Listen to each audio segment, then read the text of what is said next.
Hey Ben, check it out. So, I figured out a cool thing.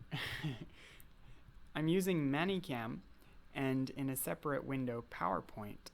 And my PPT slides are open in the PowerPoint window. And in manycam, I have two layers. The bottom layer, which is this over here, and everything underneath, that's my integrated webcam. And then here, I have a second layer on top, and that's just showing what's in the PowerPoint window. So whenever I want, I can be talking about whatever, and then I can turn the page like that, and keep talking, and pretty cool, huh? And then check this out. Down here, I can always write keywords. This is a really important keyword that you should know about. It's pronounced key word like that. And then, yep, so I can turn the slides. I also wanted to show you a little bit about how I've changed the the slides. I've done my best to try and make them teachable without having to learn my system. Like anyone can teach it. Remember how like Neuro marketed itself as a platform that you don't need to learn how to use? So in the same spirit, I was hoping to make the cards something that you don't really have to learn how to use. You can download your first one and use it. And again, it still kind of keeps the flexibility of being a framework that you can adapt your own teaching to. Like however you want to teach these slides, like they can be used however, right? I think if ever I created my own school and hired my own teachers under me, I would probably I'd give them the slides and let them do it their way, because it sucks the way a lot of these platforms, they're so micromanaging the teachers to the point where they're giving them a script to read off. Like, why even hire a teacher at all? you know you know so anyway, so the way I did that. Man, someone's messaging me. Who's messaging me? Oh, hey, it's you. What are you saying? Okay, all right. Anyway, so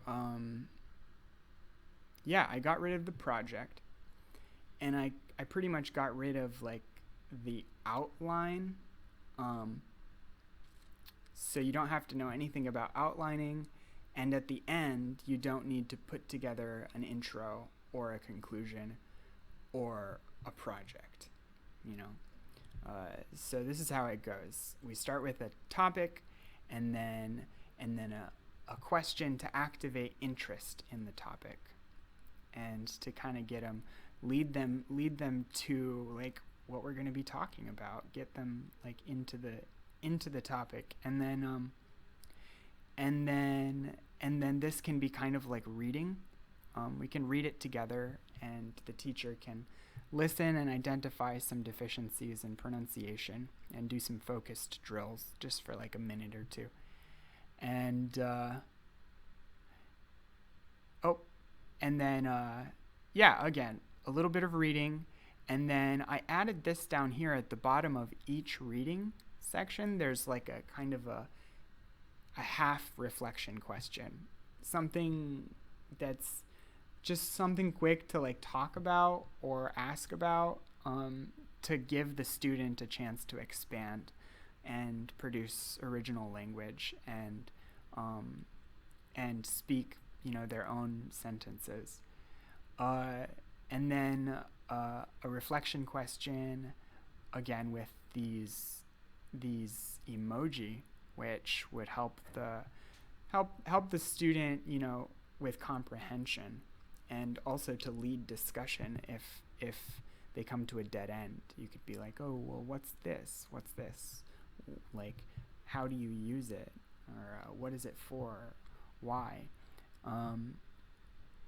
And another reflection question here. Basically, I added I added more discussion prompts to make it more like even more discussion based, and I got rid of a lot of the structural project based uh,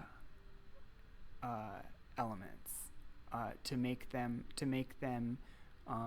easy to teach in a way that you don't need to learn how to teach them, because there's no rules. It's basically a series of reading and discussion materials that follow along with a certain topic and explore a topic in a way that allows the student to speak more and think more about the topic. So, for example, if we talked about what is more safe, we might jot down some notes. You could jot them down here or not. It's a framework. You teach it however you want. But let's see. Another reading and a quick, how else can you reduce the cost of travel? Just other questions to ask. Which is more fun, group travel or solo travel? You know, I like to go to these kinds of things, but maybe they don't. You could ask, what kinds of places do you enjoy visiting in a new city? Maybe they don't like to go to temples and shrines, so you could talk about that, and maybe jot down some of your ideas. In the end, if you want, like if you have a more advanced class or an advanced student and they want to do spoken presentations, then this slide is available for the teacher to use, so that at the end they can give a more like formal presentation, or not. Just let's see, reading, reflection, maybe like this is a possible reflection question, kind of a suggestion. These suggested questions, they are who, what, when, where, why, how questions related to this discussion prompt, which is better for your mind.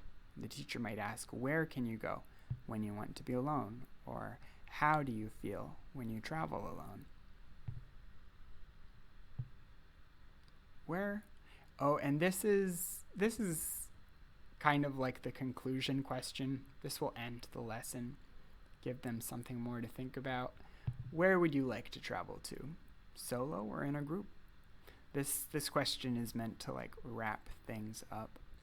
And you can read the conclusion together, and then that's it.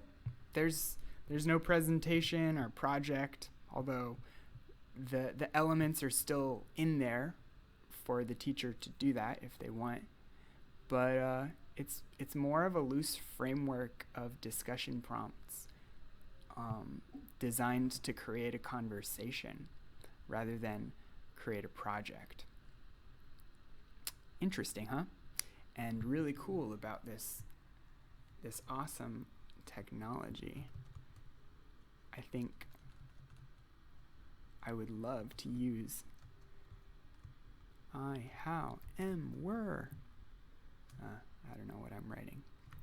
All right, well, I guess I'll see you at 9. I want to be in bed by 11.